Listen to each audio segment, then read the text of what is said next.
শোন রে বন্ধু, তোর পোলাই তো প্রবাসে থাকে, টাকার অভাব নাই। তুই চাইলে আগামী নির্বাচনে চেয়ারম্যানই নির্বাচন করতে পারিস, বিষয়টা ভেবে দেখ। বন্ধু, তুই দারুণ একটা পরামর্শ দিয়েছিস। শেষ বয়সে যদি একবার চেয়ারম্যান হইতে পারি তাহলে খারাপ কি? পোলাই তো প্রবাসে থাকে, টাকা পয়সা তার কাছ থেকেই নিব। আম্মা, আসসালামু আলাইকুম। আপনারা সবাই কেমন আছেন? ওয়ালাইকুম আসসালাম। আমরা সবাই ভালো আছি বাবা। তুই কেমন আছিস? আমিও ভালো আছি আম্মা। ভাবতেছি এই ঈদে বাড়িতে যাব আম্মা।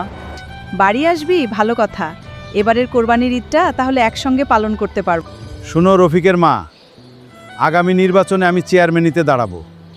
চেয়ারম্যানিতে দাঁড়াইবেন মানে? আপনি কি পাগল হইছেন? আপনার মাথায় এই ভূতকে চাপাই দিল?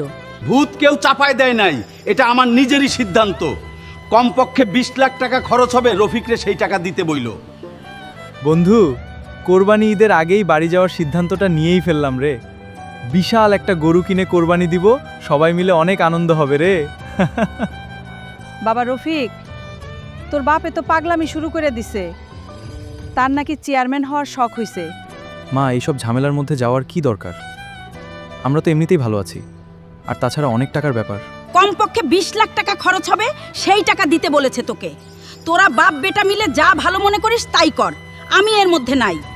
1 বছর আগেই তো ছুটি কাটিয়ে গেলি, এত তাড়াতাড়ি ছুটিতে আসার দরকার নাই বাবা। আর আমার নির্বাচনের বিষয়টা মাথায় রাখিস। ঠিক আছে বাবা, টেনশন নিয়েন না, ঠিক সময় টাকা পেয়ে যাবেন। আর মাকে বলে দিয়েন এই ঈদে বাড়িতে যাচ্ছি না।